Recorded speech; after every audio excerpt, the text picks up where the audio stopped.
पीक आहे, ऊस पिकाचे व्यवस्थापन. आता ऊस पिकाचे व्यवस्थापन कसे करावे या संदर्भात या ठिकाणी कृषी संशोधन विभागाचे डोमे साहेब आपल्याला मार्गदर्शन करणार आहेत. तर ऊस पिकाचे आता जवळजवळ खरीप हंगाम सुरू झालेला आहे आणि बऱ्याच ठिकाणी पाऊसही पडलेला आहे. तर या पाऊस झाल्यानंतर ऊस पिकावर येणारे होणारे दुष्परिणाम किंवा त्याची अंतर्मशागत कशी करावी, खत व्यवस्थापन कसं करावं याबद्दल संशोधन विभागाचे डोमे साहेब आपल्याला मार्गदर्शन करणार आहेत. तर मी डोमे साहेबांना विनंती करतो की त्यांनी मार्गदर्शनास सुरुवात करावी. धन्यवाद. धन्यवाद अमोल साहेब. नमस्कार सर्व ऊस उत्पादक शेतकऱ्यांना. मी बाबासाहेब डोमे प्रिव्ही लाईफ सायन्सेसच्या संशोधन विभागामध्ये कार्यरत आहे. सर्वप्रथम आपल्या सर्वांचे धन्यवाद. आपण या ठिकाणी आपला वेळात वेळ काढून जे काय आज आपण ऊस पिकाच्या व्यवस्थापना संदर्भात जे काही ऑनलाईन फार्मर मीटिंग या ठिकाणी घेतोय, तर ह्या मीटिंगला उपस्थित राहिल्याबद्दल. पुढच्या काही वेळामध्ये आपण या ठिकाणी डिस्कस करणार आहोत की आता सध्याच्या परिस्थितीमध्ये ऊस पिकाचे व्यवस्थापन कशा पद्धतीने करायचे किंवा ऊस पिकामध्ये प्रमुख कोणकोणत्या समस्या आपल्या समोर येतात आणि ह्या समस्यावरती कसं आपण मार्ग त्या ठिकाणी काढू शकतो किंवा पूर्वीचे असे काही सोल्युशन्स त्या ठिकाणी आहेत की हे सोल्युशन्स वापरून आपण ह्या समस्या काहीशा त्या ठिकाणी कमी करू शकतो. तर या संदर्भात आपण पुढच्या काही वेळामध्ये चर्चा करणार आहोत. या दरम्यान जर उपस्थितांपैकी आपल्याला कुणाला काही प्रश्न असेल किंवा काही शंका असेल किंवा काही सांगायचं असेल तर हे प्रेझेंटेशन झाल्यानंतर आपण शेवटच्या सत्रामध्ये प्रश्न उत्तर त्या ठिकाणी घेणार आहोत. तर आपले प्रश्न आपण त्यावेळेस त्या ठिकाणी विचारू शकता. आता मागच्या 2 वर्षापासून बऱ्यापैकी सगळ्याच भागामध्ये मग प्रामुख्याने ऊसाची शेती ज्या ठिकाणी होते अशा कोल्हापूर झालं किंवा मग सांगली झालं, सोलापूर झालं, पुण्याचा काही भाग असेल, त्यानंतर नगर, नाशिक या ठिकाणी ऊस मोठ्या प्रमाणामध्ये त्या ठिकाणी घेतला जातो. आणि मागच्या 2 वर्षापासून वातावरणामध्ये जो काही बदल होतोय आणि कोल्हापूर सारख्या एरियामध्ये सलग 2 वर्षापासून जो काही महापूर त्या ठिकाणी येतोय, त्या महापुरामुळे बऱ्यापैकी इतर पिकांचं खूप मोठ्या प्रमाणामध्ये त्या ठिकाणी नुकसान होतंय. परंतु अशा परिस्थितीमध्ये आता मागच्या 2 वर्षाचा जर आपण विचार केला तर बऱ्यापैकी पालेभाज्या पिकं असतील किंवा मग फळपिकं असतील, तर यामागे जो काही त्या ठिकाणी आपल्याला पावसाचा व्यत्यय असेल किंवा कोरोनाचं संकट असेल किंवा मग बऱ्यापैकी मार्केटमध्ये दर उपलब्ध होत नाहीये, या समस्या ज्या येत आहेत, तर यामध्ये कुठंतरी ऊस असं वाटतंय की एक शाश्वत पीक त्या ठिकाणी आहे. कारण मागच्या 2 वर्षापासून एवढ्या मोठ्या समस्या असूनही त्या ठिकाणी ऊस उत्पादक जे काही शेतकरी होते त्यांच्या हातामध्ये काहीसा प्रॉफिट त्या ठिकाणी आला. किमान त्यांना आलेलं जे काही उत्पन्न आहे तर ते उत्पन्न त्या ठिकाणी ते बाजारात किंवा कारखान्याला त्या ठिकाणी देऊ शकले आणि त्यातून काही नफा त्यांना त्या ठिकाणी मिळाला. परंतु बाकीचे जे काही पिकं होते या पिकांमध्ये फारसं काही उत्पन्न त्या ठिकाणी शेतकऱ्यांच्या हाताला लागलं नाही. तर कुठंतरी आपण आणखी थोडंसं जोमाने या ठिकाणी ऊस पिकाचं व्यवस्थापन त्या ठिकाणी केलं तर निश्चितच आता सध्या बऱ्याच ठिकाणी एकरी 100 टनाची बऱ्यापैकी कॉम्पिटिशन त्या ठिकाणी चालू आहे.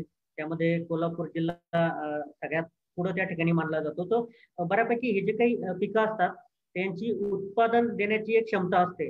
आता समजा आपण कांदा बघितला तर कांद्याची जी काही उत्पादन क्षमता आहे तर ती 200, 250, 300 क्विंटल पर्यंत त्या ठिकाणी तो कांदा निघू शकतो. किंवा मग डाळिंब असेल तर 7, 8, 9 टन त्या ठिकाणी डाळिंब निघू शकतं. किंवा मग असं प्रत्येक गहू जर म्हटलं तर गहू आपला 20, 22, 25 क्विंटल पर्यंत त्या ठिकाणी आपण काढतोय. परंतु हाच जो गहू आपण पंजाब या ठिकाणी बघितला तर तिथं सरासरी त्यांचं जे काही ऍव्हरेज उत्पन्न असतं तर हे 25 ते 30 क्विंटल पर्यंत असतं. म्हणजे कुठंतरी त्या गव्हाची जी काही उत्पादन क्षमता आहे तर ती 25-30 क्विंटल पर्यंत आहे. मग आपली जी काही मॅनेजमेंट आहे ती थोडीशी काहीतरी त्या ठिकाणी कमी पडत असेल किंवा मग आपल्या मातीमध्ये काही कमतरता त्या ठिकाणी असेल जेणेकरून आपण त्या ठिकाणी 25-30 क्विंटल पर्यंत गहू त्या ठिकाणी काढू शकत नसेल. तर असंच हे जर ऊस पिकाबद्दल जर आपण बघितलं तर ऊस पिकाची पण एक उत्पादन क्षमता त्या ठिकाणी आहे. आणि तुम्हाला विश्वास पटणार नाही, ऍक्च्युली ऊस पिकाची जी काही प्रमुख म्हणजे उत्पादन क्षमता त्या ठिकाणी बऱ्यापैकी शोधली गेली.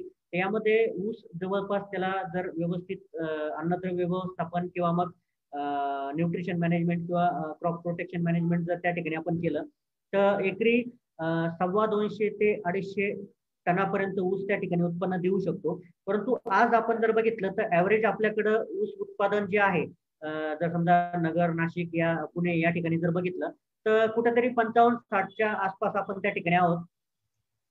हेच जर आपण कोल्हापूर साईडला बघितलं तर बऱ्यापैकी शेतकरी आता 100 टनाच्या आसपास त्या ठिकाणी गेलेले आहे. बहुतेक शेतकरी 100 टनाच्या पुढे त्या ठिकाणी गेलेले. मग कुठेतरी ह्या ऊस पिकाला जर आपण व्यवस्थित त्या ठिकाणी जोपासना केली तर निश्चितच आपण 100 टन त्या ठिकाणी ऍव्हरेजली काढू शकतो. तर यासाठी आपल्याला काही प्रयत्न त्या ठिकाणी करणं गरजेचं आहे. कारण बऱ्यापैकी ऊस शेती म्हणजे एक आळशी पीक म्हणून आपण त्या ठिकाणी त्या ऊसाकडे बघायचो.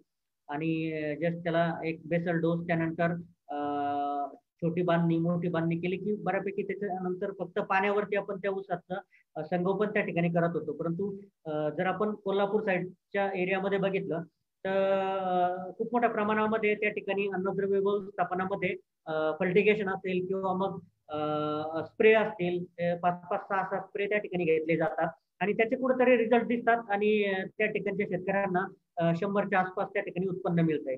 मग जर प्रयत्न केले तर निश्चितच ऊसापासून एक हमखास आपल्याला शाश्वत असं उत्पन्न त्या ठिकाणी आपण घेऊ शकतो. तर या ठिकाणी आपण बघणार आहे की ऊसामध्ये प्रमुख आपल्याला काय समस्या त्या ठिकाणी उद्भवतात. तर यामध्ये सगळ्यात पहिली जी काही समस्या आहे ती समस्या म्हणजे जमिनीची सुपीकता, मातीची सुपीकता. आता ही जी काही मातीची सुपीकता आहे बऱ्यापैकी मागच्या 10-15 वर्षापासून आपण जे काही उत्पादन वाढीसाठी अतिरिक्त प्रमाणामध्ये रासायनिक खताचा वापर त्या ठिकाणी करत गेलो. तर हे जे काही रासायनिक खतं असतात ते ह्या रासायनिक खतामध्ये खूप मोठ्या प्रमाणामध्ये फिलर मटेरियल त्या ठिकाणी असतं, खूप मोठ्या प्रमाणामध्ये क्षार त्या ठिकाणी असतात आणि कंटिन्युअस जर आपण रासायनिक खतं त्या ठिकाणी ऊस पिकामध्ये वापरत गेलो तर हे क्षार जमिनीवरती साचले जातात. जमिनीवरती साचल्यामुळं मातीचा जो काही सामू आहे, मातीचा जो काही पीएच आहे तो बऱ्यापैकी त्या ठिकाणी अल्कलाईन बनत चाललाय. क्षारपट माती आपली त्या ठिकाणी बनत चालली आणि ज्यावेळेस हे क्षार जमिनीमध्ये मातीमध्ये साठतात त्यावेळेस होतं असं की हे क्षार मातीच्या कणांना चिकटले जातात आणि परिणामी आपली जमीन जी आहे ती काही काळानंतर कडक त्या ठिकाणी बनते, टणक त्या ठिकाणी बनते आणि ज्यावेळेस जमीन कडक बनली जाते त्यावेळेस या जमिनीमध्ये पाण्याचा निचरा त्या ठिकाणी योग्य प्रमाणामध्ये होत नाही. वापसा स्थिती पिकामध्ये योग्य प्रमाणामध्ये राहत नाही आणि आता सध्या जे काही अतिरिक्त स्वरूपाचा पाऊस त्या ठिकाणी पडतोय तर एवढ्या मोठ्या प्रमाणामध्ये पाऊस पडल्यानंतरही बऱ्यापैकी उन्हाळ्याच्या दिवसांमध्ये आपल्याला पाण्याची टंचाई त्या ठिकाणी भेडसावते. तर कुठंतरी ह्या पाण्याचं पर्क्युलेशन जमिनीमध्ये कमी प्रमाणात होतं. त्यामुळं बऱ्यापैकी जे काही पाणी पडलेलं आहे ते पाणी काही प्रमाणामध्ये त्या ठिकाणी वाहून जातं. त्याचा पिकालाही फायदा होत नाही आणि वॉटर लेवल पण आपली त्या ठिकाणी मेंटेन राहत नाही. तर अशा पद्धतीनं ज्यावेळेस जमीन आपली कडक बनते त्यावेळेस ऊस पिकाची जी काही मुळं असतात तर त्या मुलांना मुळाच्या वाढीसाठी त्या ठिकाणी अडथळा तयार होतो. त्या ऊस पिकाची मुळं जी आहेत तर ती बऱ्यापैकी कुठेतरी अर्धा ते 1 फुटापर्यंत त्या ठिकाणी वाढतात आणि त्याच्या खाली जे काही अन्नद्रव्य पडलेलं असतं त्याच्या खाली जे काही पाणी त्या ठिकाणी असतं तर त्या पाण्यापर्यंत, त्या अन्नद्रव्यापर्यंत ती मुळं त्या ठिकाणी न गेल्यामुळं त्या ठिकाणी पडलेलं अन्नद्रव्य त्या ऊस पिकाला लागू होत नाही आणि आपण म्हणतो की आपण बऱ्यापैकी बेसल डोस मध्ये खूप चांगल्या पद्धतीचे खतं त्या ठिकाणी वापरले, फर्टिगेशन आपण त्या ठिकाणी देतोय, त्यानंतर छोट्या मोठ्या बांधणीमध्ये आपण खताचे डोस त्या ठिकाणी भरले, तरी पण आपल्याला ऊस पिकाची समाधानकारक वाढ त्या ठिकाणी बघायला मिळत नाही. त्याच्यामागचं एकच कारण त्या ठिकाणी असतं की आपण जे काही खतं देतो त्या खतांचा परिपूर्ण उपयोग त्या ठिकाणी ऊस पिकाला होत नाही. बऱ्यापैकी खतं जमिनीमध्ये तसेच पडून राहतात किंवा मग पाण्यासोबत ते त्या ठिकाणी वाहून जातात. त्यानंतर आणखी एक सगळ्यात महत्वाची समस्या आपल्या समोर आहे की आपल्या जमिनीचा जो काही सेंद्रिय कर्ब आहे तो ऍक्च्युली सेंद्रिय कर्ब 0.8 ते 1च्या पुढे जर असेल तर निश्चितच जो काही खतांवरती आपला खर्च त्या ठिकाणी होतोय तर जवळपास 60 ते 70% आपला खर्च त्या ठिकाणी आपण कमी करू शकतो. परंतु आता सध्या जर महाराष्ट्रातील कुठल्याही जमिनीचा सेंद्रिय कर्ब जर तुम्ही त्या ठिकाणी बघितला तर बऱ्यापैकी 0.5च्या खाली हा सेंद्रिय कर्ब त्या ठिकाणी आलेला आहे आणि ज्यावेळेस आपला जमिनीचा सेंद्रिय कर्ब कमी होतो त्यावेळेस जमिनीमध्ये जे काही ह्युमसचं प्रमाण आहे ते ह्युमसचं प्रमाण त्या ठिकाणी कमी होतं आणि ही ह्युमस ज्यावेळेस कमी होतं तर हे ह्युमस म्हणजे जे काही जमिनीमध्ये सूक्ष्मजीव जंतू असतात, सूक्ष्म जीवाणू असतात जे की आपण दिलेल्या अन्नद्रव्याला विघटन करून त्याला पिकाला खाण्यायोग्य बनवण्याचं काम करतात. तर ह्या जीवाणूंचं खाद्य म्हणजे ते ह्युमस असतं आणि ज्यावेळेस सेंद्रिय कर्ब कमी होतो त्यावेळेस ह्युमसचं प्रमाण कमी होतं आणि ज्यावेळेस ह्युमस कमी होतो त्यावेळेस या जीवाणूंना अन्नद्रव्य न मिळाल्यामुळं त्या जीवाणूंच्या संख्येत त्या ठिकाणी घट येते आणि ज्यावेळेस आपण हे खतं त्या ठिकाणी टाकतो या खताचं परिपूर्ण विघटन त्या ठिकाणी होत नाही आणि ही खतं जमिनीमध्ये तशा स्वरूपामध्ये पडून राहतात आणि त्याचा पिकाला पाहिजे तशा प्रमाणामध्ये फायदा आपण किती खतं त्या ठिकाणी टाकतोय तरी पण आपल्याला समाधानकारक त्या ठिकाणी ऊस उत्पादन मिळत नाही. ऊसाची वाढ त्या ठिकाणी झालेली आपल्याला बघायला मिळत नाही. तर मग आपण किती टाकतो यापेक्षा किती त्या ठिकाणी होतं हे जाणून घेणं खूप गरजेचं आहे. त्यासाठी प्रयत्न करणं खूप गरजेचं आहे. या झाल्या जमिनीमध्ये सुपीकतेनंतर आलेल्या समस्या. त्यानंतर बऱ्यापैकी ऊसामध्ये शेणखत त्या ठिकाणी वापरलं जातं. भरपूर काही शेतकरी असे आहेत की शेणखताचा वापर त्या ठिकाणी करतात. परंतु होतं काय की हे जर शेणखत आपण त्या ठिकाणी ओलं वापरलं तर ह्या शेणखतामध्ये बऱ्यापैकी खूप मोठ्या प्रमाणामध्ये हानिकारक बुरशीचे किड्यांचे माध्यम त्या ठिकाणी असतं आणि आता सध्याची जी काही प्रमुख समस्या आपल्या समोर ऊस पिकामध्ये आहे ती समस्या म्हणजे हुमणी अळीचा प्रादुर्भाव. आता ही हुमणी अळी कुठून येते? ऍक्च्युली आता ज्यावेळेस पहिला पाऊस पडतो या पहिल्या पावसामध्ये आपल्या संध्याकाळच्या टायमाला एक काळे असे किडे आपल्या लाईटा समोर आपल्याला बघायला मिळतात किंवा घरामध्ये आपल्याला बघायला मिळत असतात. तर ह्या टाईपचे ते किडे असतात आणि हे किडे काय करतात की जो काही शेणखताचा ढिगारा असतो किंवा मग जर शेणखत आपण ऊस पिकामध्ये टाकलेला असेल तर ह्या शेणखतामध्ये त्यांची अंडी घालतात आणि त्या अंडीपासून ही हुमणी अळी त्या ठिकाणी बाहेर पडते आणि ज्यावेळेस ऊसाला कांडी निघायची अवस्था त्या ठिकाणी चालू होते तर ह्या कांडी निघायच्या अवस्थेमध्ये ही हुमणी कीड काय करते की ह्या ऊसाची मुळी जी आहे तर ती कट करते. परिणामी ऊस आहे त्याच्या स्वरूपामध्ये त्या ठिकाणी वाळला जातो आणि ज्यावेळेस त्यांचं इन्फेक्शन त्या ठिकाणी वाढलं जातं तर अशाच प्रकारे हे ऊस वाळून आपलं जे काही ऊसाची संख्या आहे ती संख्या त्या ठिकाणी कमी होते आणि शेवटी जर आपण बघितलं तर आपल्या उत्पादनामध्ये फार मोठ्या प्रमाणामध्ये घट झालेली आपल्याला त्या ठिकाणी बघायला मिळते. तसेच बऱ्यापैकी सुरुवातीला ऊसाला फुटवे जे आहे तर ते कधी कधी खूप मोठ्या प्रमाणामध्ये फुटवे निघतात. परंतु शेवटी जर आपण बघितलं तर गाळपायोग्य जे काही ऊस आहे तर ह्या गाळपायोग्य ऊसाचं प्रमाण आपल्याला फार कमी प्रमाणामध्ये त्या ठिकाणी पाहायला मिळतं.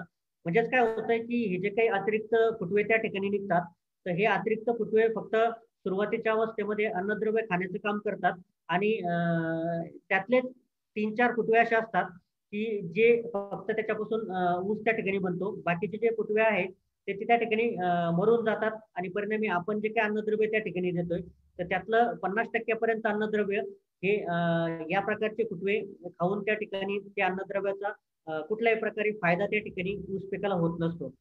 त्यानंतर बऱ्यापैकी ऊस पिकाचे जे काही फुटवे आहे हे फुटवा नियोजन खूप महत्वाचं असतं. एकसारखे जर त्या ठिकाणी फुटवे आले तर निश्चितच गाळपायोग्य जे काही ऊस त्या ठिकाणी बनणार असतात तर त्यांची संख्या आपल्याला अतिरिक्त स्वरूपामध्ये बघायला मिळते. परंतु होतं काय की ज्यावेळेस हे फुटवे एकसारखे त्या ठिकाणी निघत नाही तर आपल्याला गाळपायोग्य ऊसाची संख्या त्या ठिकाणी कमी प्रमाणामध्ये भेटते आणि परिस्थितीनुसार आपण म्हणतो की सुरुवातीला फुटवे खूप जास्त होते पण आपल्याला जे काही टनेज त्या ठिकाणी मिळालं आपल्याला जे काही उत्पादन त्या ठिकाणी मिळालं तर हे काहीशा स्वरूपामध्ये कमी आपल्याला त्या ठिकाणी बघायला मिळतं. तर ह्या काही प्रमुख समस्या असतात ज्या की मातीमधून उद्भवणाऱ्या समस्या असेल किंवा हुमणी अळीचा प्रादुर्भाव त्या ठिकाणी असेल किंवा एकसारखे फुटवे त्या ठिकाणी न निघण्याचा प्रॉब्लेम असेल तर ह्या समस्यांमुळे कुठेतरी आपल्याला जे काही अपेक्षित 100 टनाचं उत्पादन आहे तर त्या उत्पादनाच्या क्षमतेपर्यंत आपण पोहोचत नाही आणि कुठेतरी एक 55-60 पर्यंतच आपण त्या ठिकाणी थांबलो जातो. मग जर आपल्याला 100 टनापर्यंत जायचं असेल तर निश्चितच ह्या समस्या जोपर्यंत आपण दूर करत नाही तोपर्यंत आपण एकरी 100 टनापर्यंत त्या ठिकाणी जाऊ शकत नाही. तर मग ह्या ज्या काही मातीमधून उद्भवणाऱ्या समस्या असतील किंवा हुमणी अळीची समस्या असेल किंवा एकसारखे फुटवे त्या ठिकाणी निघत नसेल तर यासाठी आपल्याला सॉइल कंडिशनर वापरणं खूप गरजेचं आहे. यासाठी आपल्याला सेंद्रिय खत वापरणं खूप गरजेचं आहे. कारण मातीच्या ज्या काही प्रॉपर्टीज असतील मग त्या भौतिक गुणधर्म असेल किंवा रासायनिक गुणधर्म असेल किंवा जैविक गुणधर्म असेल तर ह्या मातीमध्ये जे काही गुणधर्म असतात तर हे सुधारण्याचं काम हे सॉइल कंडिशनर त्या ठिकाणी करत असतात. मग जनरली सॉइल कंडिशनर म्हणजे काय की याच्यामध्ये आपलं शेणखत येतं त्यानंतर गांडूळ खत येतं हिरवळीचे खतं येतात ऊसाची मळी त्या ठिकाणी येते कंपोस्ट खत त्या ठिकाणी येतं त्यानंतर लेंडी खत येतं पोल्ट्री मॅन्युअर त्या ठिकाणी येतं. तर अशा पद्धतीची जी काही सेंद्रिय खतं असतात या सर्वांना आपण सॉइल कंडिशनर असं म्हणत असतो आणि बऱ्यापैकी शेतकरी जे आहे तर यामध्ये प्रामुख्याने शेणखताचा खूप मोठ्या प्रमाणामध्ये वापर त्या ठिकाणी करतात. परंतु आजच्या कंडिशनला जर आपण बघितलं तर हे जे काही शेणखत आहे या शेणखताच्या वापरामध्ये खूप साऱ्या मर्यादा त्या ठिकाणी आपल्या समोर येतात.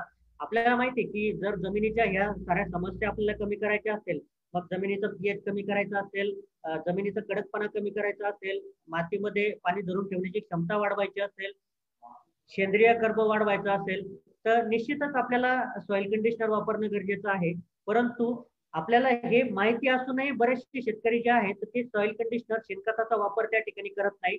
आणि त्यामागचे जे काही कारण आहे, त्यामागचे ज्या काही मर्यादा आहे, त्या मर्यादा म्हणजे बऱ्यापैकी आता हे जे काही शेणखत आहे त्याची उपलब्धता फार कमी शेतकऱ्यांना त्या ठिकाणी मिळते. कारण बऱ्यापैकी आपण हे जे काही जनावरं किंवा गायगुरं त्या ठिकाणी पाळतो याची संख्या कुठेतरी दिवसेंदिवस कमी पडते, कमी होत चालली आणि परिणामी आपल्याला पाहिजे तशा क्वांटिटीमध्ये शेणखत त्या ठिकाणी उपलब्ध होत नाही. आणि जे काही शेणखत आपल्याला फार काही शेतकऱ्यांना त्या ठिकाणी उपलब्ध होत आहे, तर ह्या शेतकऱ्यांना मिळालेल्या शेणखताची जर गुणवत्ता आपण बघितली तर खूप सारे शेतकरी ओलं शेणखत त्या ठिकाणी वापरतात.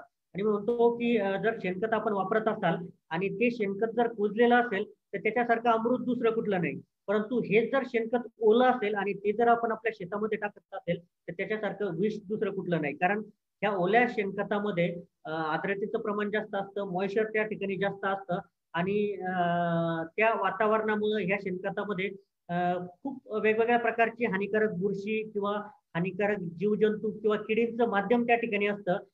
गवताच्या बियांचं खूप मोठ्या प्रमाणामध्ये माध्यम अशा न कुजलेल्या शेणखतामध्ये असतं आणि परिणामी काय होतं की आपण हे शेणखत टाकून जे काही फायदा आपल्याला त्या ठिकाणी अपेक्षित असतो तो फायदा तर मिळत नाही, परंतु त्याच्या उलट आपल्याला त्या ठिकाणी नुकसानच होत असतं. कारण हे जे काही बुरशीजन्य रोगजंतू किंवा किडी किंवा हुमणी त्या ठिकाणी तयार होते किंवा गवताच्या बिया त्या ठिकाणी पडतात, तर यांच्या मॅनेजमेंटसाठी आपल्याला अतिरिक्त खर्च त्या ठिकाणी करावा लागतो. त्यानंतर शेणखताची जर वापराची शिफारस आपण बघितली तर खूप मोठ्या प्रमाणामध्ये आपल्याला हे शेणखत त्या ठिकाणी वापरावं लागतं. मग 4 टन, 5 टन, 10 टन शेणखत आपल्याला त्या ठिकाणी वापरण्याची शिफारस केली जाते. मग एवढ्या मोठ्या प्रमाणामध्ये जर शेणखत त्या ठिकाणी वापरायचं असेल तर त्याला वाहतूक खर्च त्या ठिकाणी येतो.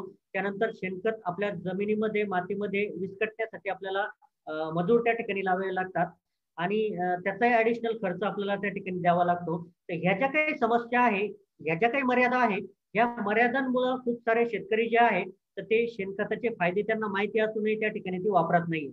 आणि मग आपण जर बघितलं तर सरासरी 15 ते 20% शेतकरी आपल्याला असे मिळतील की जे शेणखताचा वापर आपल्या ऊस पिकामध्ये त्या ठिकाणी करत असेल. आणि मग काय झालं की आपल्याला शेणखत मिळत नाही, आपण टाकत नाही, मग बऱ्यापैकी आपण रासायनिक खताकडे त्या ठिकाणी वळलो गेलो. आणि ह्या रासायनिक खतांमुळे आपल्याला लगेच रिझल्ट त्या ठिकाणी मिळतात, परंतु जे काही आपल्या जमिनीची धूप त्या ठिकाणी होते, जे काही जमिनीचं आरोग्य त्या ठिकाणी खालावलं जात आहे, याकडे बऱ्यापैकी आपण दुर्लक्ष करतोय.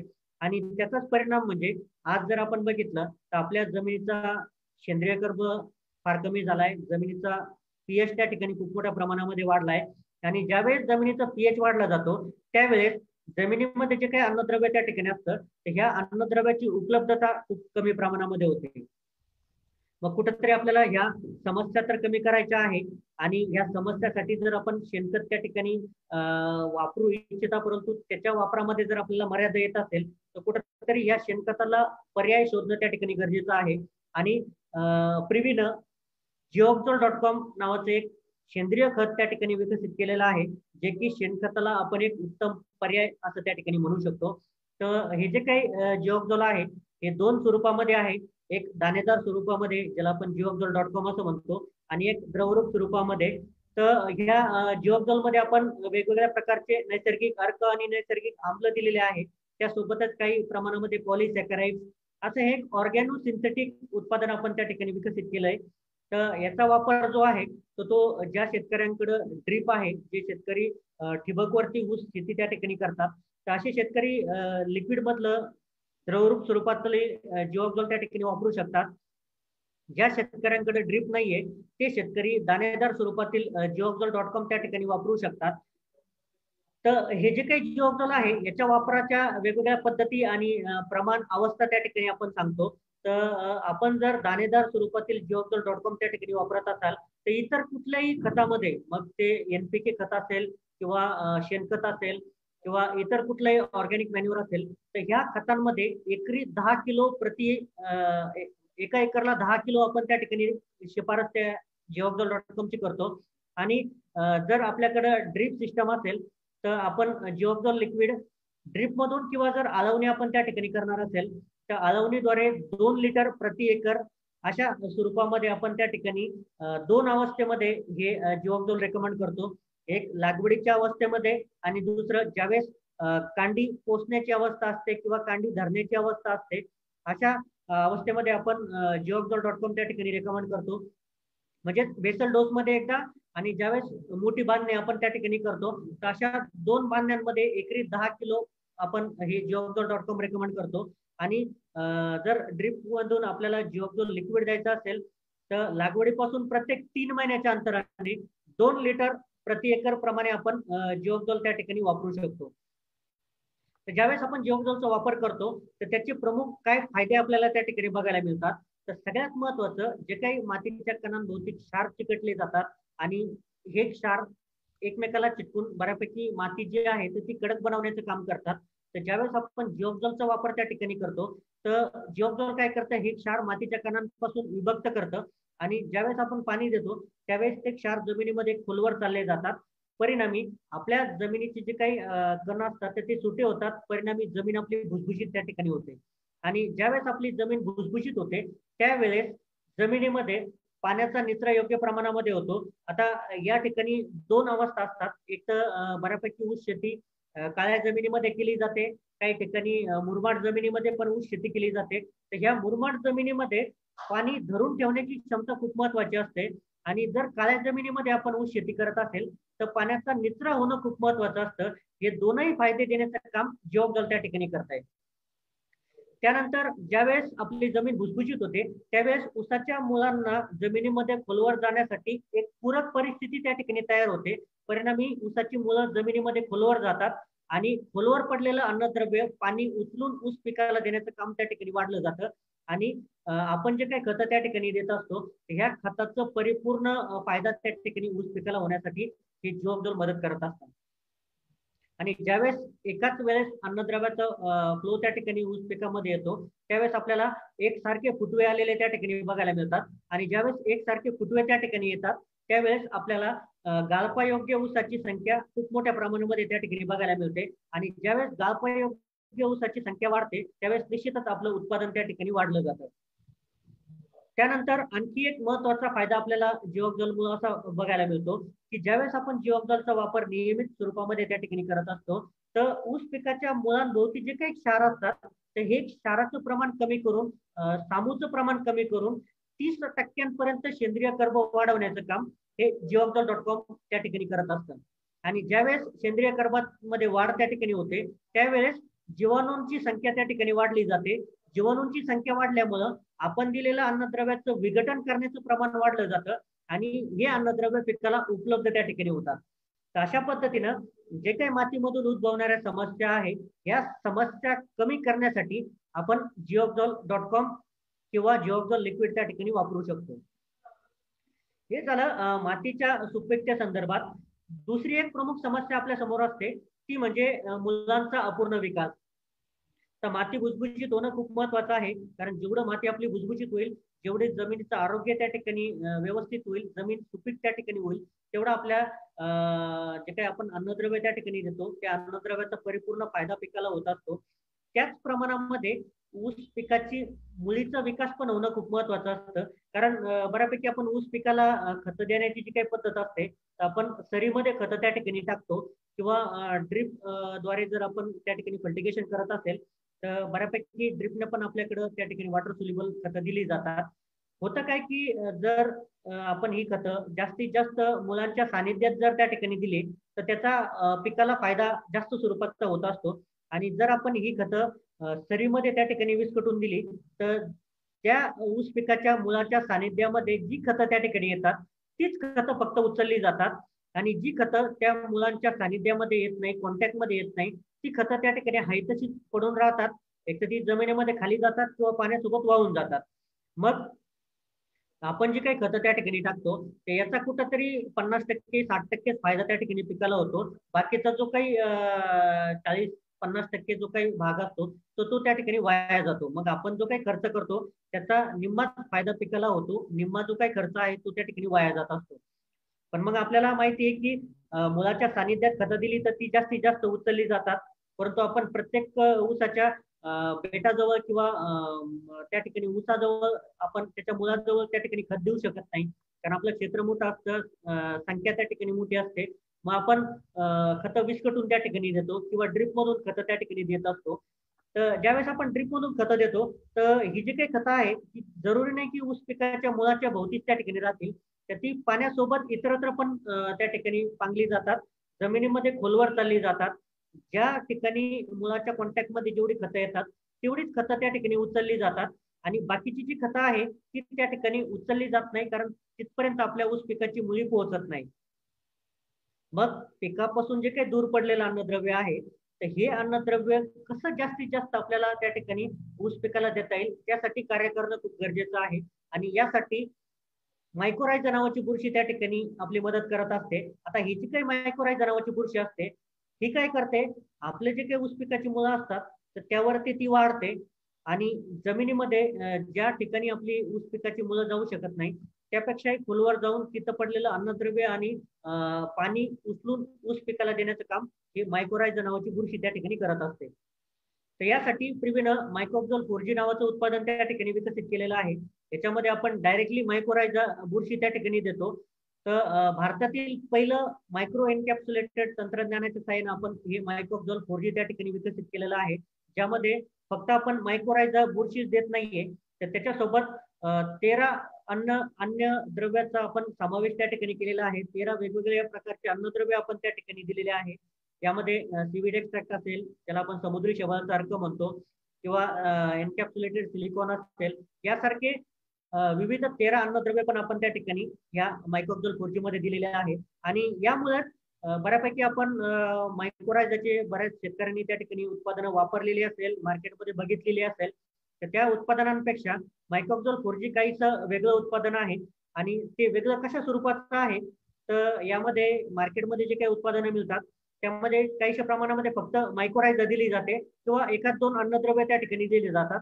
परंतु आपण ह्या मायक्रोब्झोल 4G मध्ये मायक्रोरायझाच्या वेगवेगळ्या स्पेसिस त्या ठिकाणी देतोय, वेगवेगळ्या प्रजाती त्या ठिकाणी देतोय, त्यासोबतच 13 वेगवेगळे अन्नद्रव्य पण त्या ठिकाणी देतोय. या अन्नद्रव्याचा पिकाला पण फायदा होतो.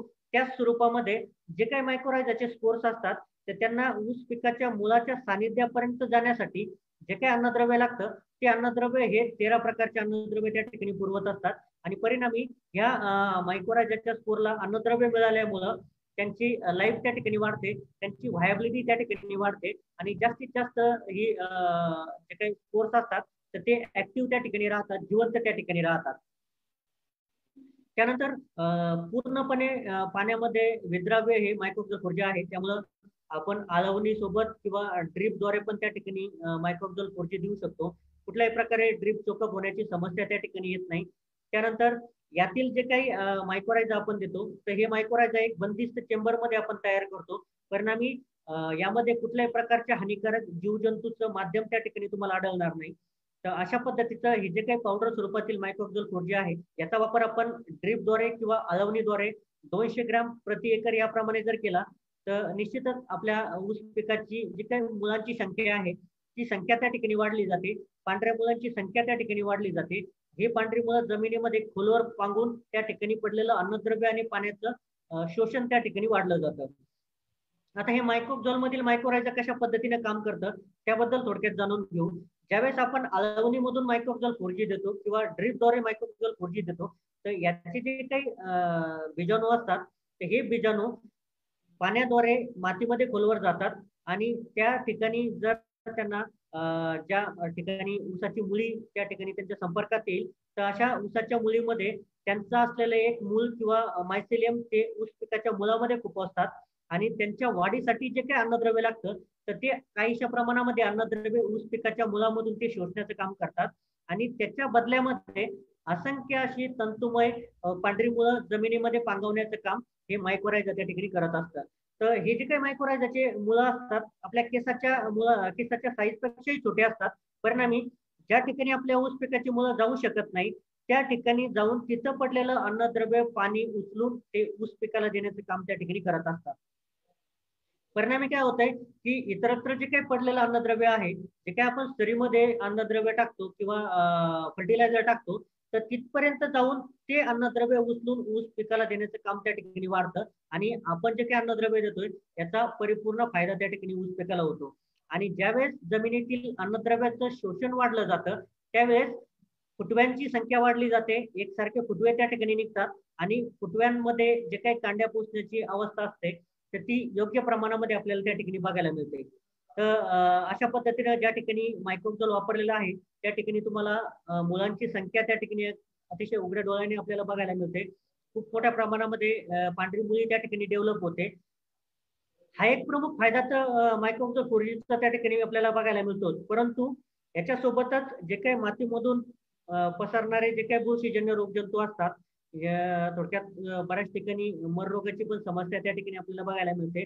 काही प्रमाणामध्ये पांढऱ्या मुलांवरती बुरशीचा अटॅक होऊन पांढऱ्या मुलांची संख्या त्या ठिकाणी कमी होते. तर यामध्ये होतं असं की ज्यावेळेस आपण मायक्रोब्जोलचा वापर त्या ठिकाणी जमिनीमध्ये करतो तर ते ऊस पिकाच्या मुळावरती एक प्रकारचं जाळं त्या ठिकाणी तयार करतात. आणि ह्या बुरशींचं एक वैशिष्ट्य असतं की एका ठिकाणी जर एक बुरशी त्या ठिकाणी वाढली तर ती दुसऱ्या बुरशीला त्या ठिकाणी येऊ देत नाही. आणि परिणामी काय होतंय की आपल्या ऊस पिकाच्या मुळावरती जर मायक्रोरायझाचं जाळं त्या ठिकाणी तयार झालेलं असेल तर त्या जाळ्यामुळं ती दुसऱ्या कुठल्याही हानिकारक बुरशीला त्या ठिकाणी येऊ देत नाही आणि परिणामी मातीपासून पसरणाऱ्या बुरशीजन्य रोगांपासून आपल्या ऊस पिकाची मुळं त्या ठिकाणी सुरक्षित राहतात. अशा पद्धतीनं मायक्रोब्जोल फोर्जीचा वापर करून आपण ऊस पिकामध्ये जास्तीत जास्त पांढऱ्या मुळांची डेव्हलपमेंट त्या ठिकाणी करू शकतो. जास्तीत जास्त अन्नद्रव्याचं शोषण आपण त्या ठिकाणी वाढवू शकतो. त्यानंतर आता सध्याची जी काही प्रमुख समस्या आपल्या समोर आहे ती समस्या म्हणजे वातावरणातील होणारे बदल. कारण बऱ्यापैकी अचानक पाऊस त्या ठिकाणी पडतोय. प्रत्येक महिन्यामध्ये आपण पाऊस त्या ठिकाणी बघितलाय. अवकाळी पाऊस त्या ठिकाणी मोठ्या प्रमाणामध्ये पडतोय. तापमानामध्ये चढ उतार त्या ठिकाणी होतोय. पाणी कमी जास्त स्वरूपामध्ये त्या ठिकाणी पडलं जात आहे. तर ह्या सगळ्या जे काही बदलत्या वातावरणामुळं जसा आपल्यावरती याचा विपरीत परिणाम होतो. कारण अचानक जर तापमान कमी जास्त झालं किंवा आता अचानक जर वातावरणामध्ये बदल झाला तर आपल्याला थोडंसं अस्वस्थ वाटतं. काहीशा प्रमाणामध्ये आपल्याला थंडी तापासारखी समस्या त्या ठिकाणी भेडसावते. थोडंसं अंग जड झाल्यासारखं वाटते किंवा थोडंसं मरगळ आल्यासारखी वाटते. तर हा जो काही ताण आपल्यावरती त्या बदलत्या वातावरणामुळे पडतोय तर काहीसा तसाच ताण तो ऊस पिकावरती पडत असतो.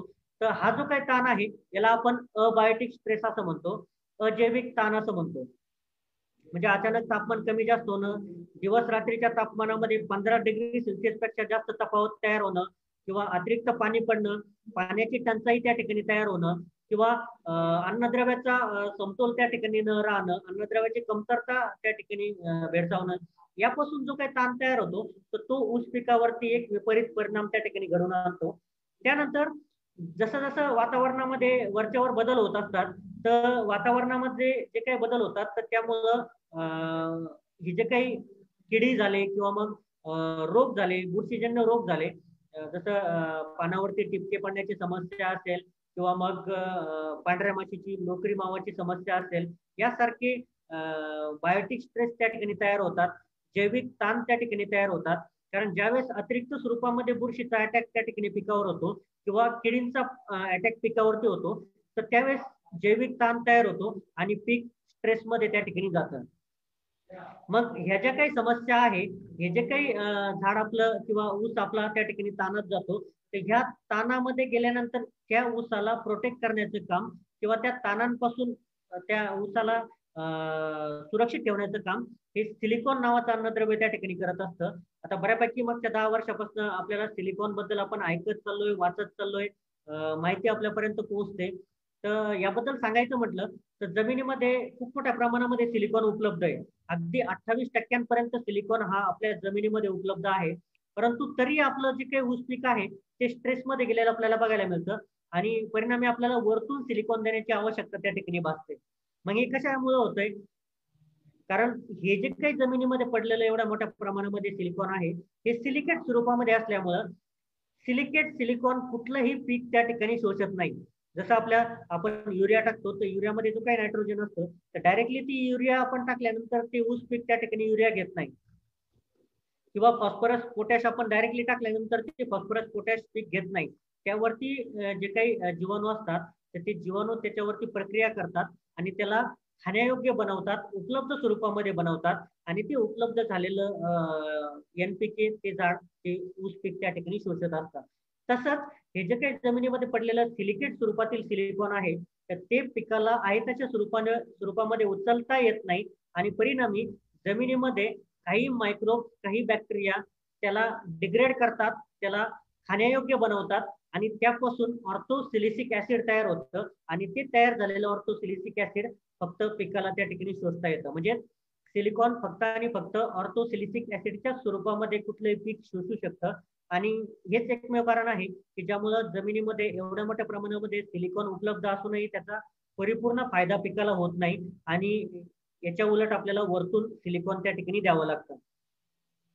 आणखी हे जे काही सिलिकॉन आहे तर सिलिकॉन आणि ऊस पिकाचं एक खूप जवळचं नातं त्या ठिकाणी आहे.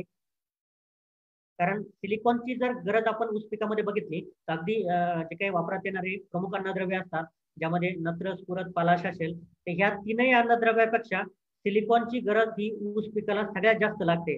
इथं जर तुम्ही बघितलं तर 248 किलो प्रति हेक्टर त्या ठिकाणी सिलिकॉन हा ऊस पिकाला गरजेचा असतो, जो की NPKच्या प्रमाणापेक्षा खूप जास्त त्या ठिकाणी आपल्याला बघायला मिळतो. मग एवढ्या मोठ्या प्रमाणामध्ये जर सिलिकॉन त्या ठिकाणी ऊस पिकाला हवा असेल आणि आपण जर सिलिकॉनचा पुरवठा त्या ठिकाणी करत असेल तर निश्चितच आपण जे काही लक्ष त्या ठिकाणी ठेवलंय एकरी 100 टनाच्या वरती आपल्याला उद्दिष्ट गाठायचं आहे तर तिथपर्यंत आपण पोहोचू शकत नाही. यासाठी आपल्याला सिलिकॉन देणं खूप गरजेचं आहे आणि मार्केटमध्ये खूप सारे सिलिकॉनची उत्पादनं आपण बघतो. पावडर स्वरूपामध्ये सिलिकॉन त्या ठिकाणी उपलब्ध आहे, परंतु ते जे काही सिलिकॉन असतं हे सिलिकेट स्वरूपामध्ये असतं आणि ते उत्पादनं वापरणं आणि जमिनीमध्ये असलेलं सिलिकॉन हे बरोबर असतं आणि परिणामी काय होतं की आपल्याला अशी उत्पादनं वापरूनही त्या ठिकाणी रिझल्ट मिळत नाही. यासाठी प्रिव्हीनं सिलिकझोल ओसा नावाचं उत्पादन त्या ठिकाणी विकसित केलं आहे. यामध्ये आपण डायरेक्टली ऑर्थोसिलिसिक ऍसिड देतोय आणि हे जे काही ऑर्थोसिलिसिक ऍसिड आहे तर हा एक अनस्टेबल मॉलिक्यूल आहे. म्हणजे आहे तशा स्वरूपामध्ये तो फार काळ त्या ठिकाणी राहत नाही आणि प्रिव्हीनं जे काही सिलिकझोल ओसा त्या ठिकाणी विकसित केलेला आहे यामध्ये जे काही आपण डायरेक्टली ऑर्थोसिलिसिक ऍसिड देतोय तर त्यासाठी स्टेबल करण्यासाठी जी काही स्टॅबिलायझेशनची प्रोसेस वापरली जाते त्याला प्रिव्हीकडे पेटंट आहे. म्हणजे ह्या स्वरूपामध्ये दुसरी कुठलीही कंपनी त्या ठिकाणी ऍसिडिक स्वरूपातील ऑर्थोसिलिसिक ऍसिड वरती आधारित उत्पादन त्या ठिकाणी विकसित करू शकत नाही. या सिलिकॉन ओसामध्ये आपण डायरेक्टली पिकाला जे काही अवेलेबल स्वरूपामध्ये सिलिकॉन पाहिजे असतो तसा डायरेक्टली ऑर्थोसिलिसिक ऍसिड आपण देतो. तर याचा वापर आपण फवारणीद्वारे किंवा मग ड्रिप मधून किंवा आळवणीद्वारे त्या ठिकाणी करू शकतो. तर फवारणीमध्ये 1 लिटर प्रति एकर किंवा ड्रिप मधून किंवा आळवणीद्वारे आपण 1.5 लिटर प्रति एकर जर 3 अवस्थेमध्ये जर याचा वापर आपण केला प्रामुख्याने फुटवा अवस्था, त्यानंतर कांडी धरण्याची अवस्था, त्यानंतर कांडी पोचण्याची अवस्था म्हणजेच पीक लागवडीनंतर 60 दिवसाची अवस्था, 90 दिवसाची अवस्था आणि 120 ते 130 दिवसाची अवस्था. ह्या 3 अवस्थेमध्ये जर आपण फवारणीद्वारे किंवा जमिनीमधून सिलिकझोलचा वापर त्या ठिकाणी केला तर निश्चितच याचे खूप सारे फायदे आपल्याला त्या ठिकाणी बघायला मिळतात. याचा पहिला फायदा म्हणजे जो काही वातावरणामध्ये बदल त्या ठिकाणी होतो ह्या बदलत्या वातावरणापासून पिकाला सुरक्षित ठेवण्याचं काम, पिकाला वेदरप्रूफ ठेवण्याचं काम हे सिलिकझोल ओसा त्या ठिकाणी करतायत. ज्यावेळेस कमी जास्त स्वरूपामध्ये तापमान त्या ठिकाणी होतं, ज्यावेळेस कमी जास्त स्वरूपामध्ये पाऊस त्या ठिकाणी पडतो, कमी जास्त स्वरूपामध्ये पाणी त्या ठिकाणी होतंय, अन्नद्रव्याची कमतरता जाणवते, तर यापासून जो काही ताण त्या ठिकाणी उद्भवला जातो, यापासून जो काही जैविक ताण त्या ठिकाणी तयार होतो तर तो अजैविक ताण त्या ठिकाणी तयार होतो. तर अशा अजैविक ताणांपासून पिकाला संरक्षण देण्याचं काम हे सिलिकझोल ओसामधील ऑर्थोसिलिसिक ऍसिड त्या ठिकाणी करते.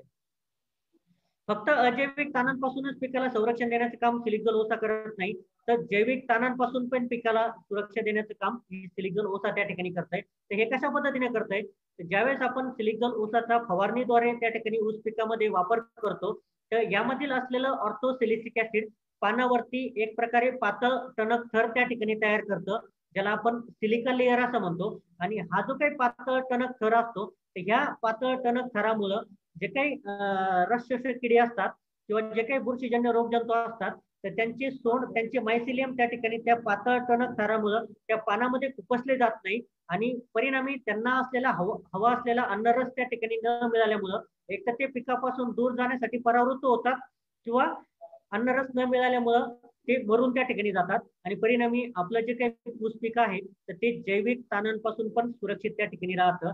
तर सिलिक्झोल ऊसाचा सगळ्यात महत्वाचा फायदा म्हणजे पिकाला जैविक आणि अजैविक ताणांपासून सुरक्षा देणं.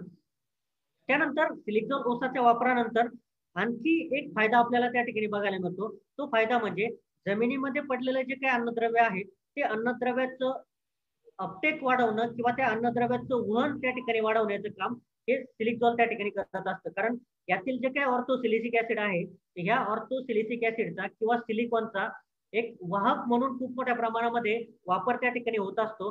एक कॅरियर म्हणून भूमिका हे सिलिकॉन त्या ठिकाणी पार पडत असतं. तर परिणामी काय होतंय की जमिनीमध्ये अन्नद्रव्य भरपूर पडलेलं आहे, परंतु ते अन्नद्रव्य जोपर्यंत पिकामध्ये वहन त्याचं होत नाही तोपर्यंत त्याचा पिकाला फायदा होत नसतो. आणि हे वहन वाढवण्याचं काम हे सिलिक्झोल ऊसामधील ऑर्थोसिलिसिक ऍसिड त्या ठिकाणी करतंय. एवढंच नाही तर हे जे काही वहन झालेलं अन्नद्रव्य आहे, जोपर्यंत ह्या वहन झालेल्या अन्नद्रव्याचा, अपटेक झालेल्या अन्नद्रव्याचा पिकामध्ये समतोल राखला जात नाही तोपर्यंत त्याचा परिपूर्ण फायदा त्या ऊस पिकाला होत नसतो. कारण हे जे काही अन्नद्रव्य असतात हे एकमेकावरती अवलंबून असतात. म्हणजे एखादं अन्नद्रव्य जर कमी झालं तर दुसऱ्या अन्नद्रव्याची मात्रा त्या ठिकाणी वाढते, एखादं अन्नद्रव्य जर वाढलं तर दुसऱ्या अन्नद्रव्याची कमतरता त्या ठिकाणी बघायला मिळते. उदाहरणार्थ आपण जर बघितलं तर पोटॅशची जर मात्रा वाढली तर कॅल्शियम नत्र त्या ठिकाणी कमी होतं, मॅग्नेशियमची मात्रा जर वाढली तर कॅल्शियम कमी होतं, फॉस्फरस जर वाढलं तर फेरस, झिंक, मॅंगनीज त्या ठिकाणी कमी होतं. मग कुठंतरी आपल्याला हे वहन वाढवणं तर गरजेचं आहे, परंतु त्याच्यासोबतच या वहन झालेल्या अन्नद्रव्याचा समतोल राखणे खूप गरजेचं आहे. आणि ज्यावेळेस हा समतोल राखला जातो त्यावेळेस पिकाची वाढ त्या ठिकाणी व्यवस्थित होते आणि वहन वाढून पिकामध्ये ह्या अन्नद्रव्याचा समतोल राखण्याचं काम हे सिलिक्झोल ऊसा त्या ठिकाणी करतंय. आणि ज्यावेळेस समतोल राखला जातो त्यावेळेस पिकाची परिपूर्ण वाढ होण्यासाठी मदत त्या ठिकाणी होत असते. आणि ज्यावेळेस अन्नद्रव्याची कमतरता त्या ठिकाणी दूर होते, अन्नद्रव्याचा वापर त्या ठिकाणी खूप मोठ्या प्रमाणामध्ये होतो, तर निश्चितच ज्या ठिकाणी तुम्ही सिलिक्झोल वापरलेला आहे त्या ठिकाणी तुम्हाला पानाची जी काही साईज आहे ती साईज वाढलेली त्या ठिकाणी बघायला मिळेल, पानाची रुंदी वाढलेली बघायला मिळेल, लांबी वाढलेली बघायला मिळेल, पानाला रफनेस आलेला त्या ठिकाणी बघायला मिळेल. आणि जेवढं तुमचं पान त्या ठिकाणी रुंद होईल, जेवढं पान त्या ठिकाणी पांगलं जाईल तेवढं सूर्यप्रकाश त्या ठिकाणी अतिरिक्त प्रमाणामध्ये पडतो आणि अतिरिक्त सूर्यप्रकाश पडल्यामुळं प्रकाश संश्लेषणाची क्रिया त्या ठिकाणी वाढली जाते आणि नैसर्गिकरित्या अन्नद्रव्य बनण्याच्या प्रक्रियेला वेग येतो आणि कमीत कमी अन्नद्रव्याच्या पुरवठ्यानंतर आपलं पीक जे आहे तर ते ह्या अन्नद्रव्याच्या जोरावरती त्याची परिपूर्ण वाढ त्या ठिकाणी होत असते. ज्यावेळेस आपण सिलिक्झोल ऊसा त्या ठिकाणी ह्या 3 अवस्थेमध्ये वापरतो, एक कांडी धरण्याच्या, एक फुटव्या अवस्थेमध्ये, कांडी धरण्याच्या अवस्थेमध्ये आणि तिसरं कांडी पोचण्याच्या अवस्थेमध्ये. तर खूप साऱ्या ट्रायल्स आम्ही त्या ठिकाणी घेतलेल्या आहेत, खूप सारे डेमॉन्स्ट्रेशन आम्ही त्या ठिकाणी केलेले आहे, खूप सारे युजर फार्मरचे फीडबॅक आहे की जे काही गाळपायोग्य ऊसाची संख्या आहे ती ऊसाची संख्या त्या ठिकाणी वाढली जाते. म्हणजे एका बेटामध्ये जर आपल्याला जनरली 6 ते 7 ऊस त्या ठिकाणी मिळायचे असतात तर तिथं कुठतरी 1 ते 2 ऊसाची संख्या आपली वाढली जाते आणि परिणामी एक जरी ऊस एका ठिकाणी वाढला तर निश्चितच आपलं खूप मोठं उत्पादन त्या ठिकाणी वाढलं जातं. त्यानंतर अन्नद्रव्याचा समतोल राखल्यामुळं कांडीची साईज त्या ठिकाणी वाढली जाते, कांडीची जाडी त्या ठिकाणी वाढली जाते आणि परिणामी आपल्याला जे काही कांड्यांची संख्या त्या ठिकाणी अपेक्षित असते ती संख्या त्या ठिकाणी मिळते आणि परिणामी आपलं उत्पन्न त्या ठिकाणी वाढत असतं. त्यानंतर आणखी एक महत्वाचा फायदा सिलिक्झोल ऊसाचा असा बघायला मिळतो की जर आपला ऊस त्या ठिकाणी काढणीच्या अवस्थेत असेल किंवा काढणीची जर तारीख आपल्याला माहिती असेल तर त्या काढणीच्या तारखेपासून जर 2 महिने आपण अगोदर सिलिक्झोल ऊसा जमिनीमधून, मग तुम्ही ड्रिप मधून द्या किंवा पाट पाण्यातून द्या, त्यावेळेस जर तुम्ही 1 लिटर सिलिक्झोल ऊसा खालून दिलं तर ऊस पिकामध्ये साखरेचं प्रमाण वाढवण्यासाठी मदत त्या ठिकाणी होते. ऊस पिकाची ब्रिक्स त्या ठिकाणी वाढली जाते. कारण आता बऱ्यापैकी कोल्हापूर वगैरे साईडला खूप सारे जे काही साखर कारखाने आहे तर ते ब्रिक्सच्या पर्सेंटेज नुसार दर त्या ठिकाणी फिक्स करतात. तर ही ब्रिक्स म्हणजे ऊस पिकातील साखर, कारण ऊस पीक किती फुगला त्याला महत्व नसतं, कारण त्याच्यामध्ये पाणी असतं. जोपर्यंत ब्रिक्स वाढत नाही तोपर्यंत त्या ऊसामध्ये वजन तयार होत नाही आणि हे ब्रिक्सचं प्रमाण वाढवण्याचं काम हे सिलिक झोन ऊसा त्या ठिकाणी करते. आणि ज्यावेळेस ब्रिक्स वाढली जाते त्यावेळेस ऊसाचं वजन वाढलं जातं आणि ऊसाचं वजन ज्यावेळेस वाढतं त्यावेळेस निश्चितच आपल्याला शेवटी जे काही टनेज त्या ठिकाणी आपण बघतो हे टनेज आपण त्या ठिकाणी वाढलेलं निश्चितच आपल्याला बघायला मिळत असतं. तर अशा स्वरूपामध्ये ह्या सिलिक झोन ऊसाचे खूप सारे बेनिफिट आपल्याला ऊस पिकामध्ये बघायला मिळतात. तर याचा जर आपण वापर नियमित स्वरूपामध्ये त्या ठिकाणी केला तर निश्चितच आपण आपलं 100 टनाचं ध्येय त्या ठिकाणी गाठवू शकतो. यासोबतच काही प्रमाणामध्ये सूक्ष्म अन्नद्रव्याची कमतरताही ऊस पिकामध्ये भेडसावत असते आणि अलीकडच्या काळामध्ये तर सूक्ष्म अन्नद्रव्याची कमतरता फार मोठ्या प्रमाणामध्ये ऊस पिकामध्ये आपल्याला बघायला मिळते. याच्या मागचं एकमेव कारण म्हणजे जे काही जमिनीचा पीएच आहे हा जमिनीचा पीएच आपला त्या ठिकाणी वाढला गेलाय. परिणामी काय झालंय की हे जे काही सूक्ष्म अन्नद्रव्य असतात तर हे 6 ते 7च्या पीएच मध्ये त्या ठिकाणी उचलले जातात. याचा अपटेक त्या ठिकाणी वाढला जातो, उपलब्धता त्या ठिकाणी वाढली जाते. आणि आता आपण जर आपल्या मातीचा पीएच बघितला तर बऱ्यापैकी 6.5 7.5 ते 8च्या वरती गेलेला आपल्याला बघायला मिळतो. आणि परिणामी एवढ्या जमिनीमध्ये पडलेलं सूक्ष्म अन्नद्रव्य हे पिकाला उपलब्ध होत नाही आणि परिणामी पिकावरती सूक्ष्म अन्नद्रव्याची कमतरता त्या ठिकाणी भेडसावत असते. तर यासाठी प्रिव्हीनं न्यूट्रिन कॉम्बो ज्यामध्ये चिलेटेड सूक्ष्म अन्नद्रव्य आहे हे उत्पादन त्या ठिकाणी विकसित केलेलं आहे. हे 2 स्वरूपामध्ये आहे. एक पावडर स्वरूपामध्ये ज्यामध्ये आपण 6 प्रकारचे सूक्ष्म अन्नद्रव्य देतोय आणि एक द्रवरूप स्वरूपामध्ये ज्यामध्ये आपण हे 6 सूक्ष्म अन्नद्रव्यासोबतच कोबाल्ट, सिलेनियम आणि निकेल हे 3 अधिकचे अन्नद्रव्य त्या ठिकाणी देतोय. आणि भारतामध्ये सूक्ष्म अन्नद्रव्यांसोबतच हे 3 ऍडिशनल अन्नद्रव्य ह्या एकमेव उत्पादनामध्ये तुम्हाला बघायला मिळतील. कारण जसं 10 वर्षापूर्वी आपण सिलिकॉनचं महत्व आपल्याला माहिती नव्हतं किंवा आपण फारसं महत्व त्या ठिकाणी सिलिकॉनला देत नव्हतो, तसंच आताच्या अवस्थेमध्ये कोबाल्ट, सिलिनियम आणि निकेलला आपण दुर्लक्ष करतोय. परंतु खूप मोठ्या प्रमाणामध्ये संशोधनामधून समोर असं येते की भविष्यामध्ये आपल्याला ह्या कोबाल्ट, सिलेनियम आणि निकेलची कमतरता त्या ठिकाणी भेडसावू शकते. तर यासाठी प्रिव्हीने अगोदरच हे 3 अन्नद्रव्य त्या ठिकाणी ह्या न्यूट्रिन कॉम्बो मध्ये आपण दिलेले आहे आणि याचा वापर आपण त्या ठिकाणी करून निश्चितच सूक्ष्म अन्नद्रव्याची कमतरता दूर करण्याचं काम त्या ठिकाणी करू शकतो. आता हे जे काही सूक्ष्म अन्नद्रव्य असतात हे पिकाला फार थोड्या प्रमाणामध्ये लागतात, परंतु हे जर नसले तर निश्चितच पिकाची जी काही चयापचय क्रिया आहे तर त्या चयापचय क्रियेमध्ये अडथळा त्या ठिकाणी तयार होतो आणि परिणामी पिकाच्या वाढीमध्ये त्या ठिकाणी अडथळा येतो, पिकाचा विकास त्या ठिकाणी थांबला जातो.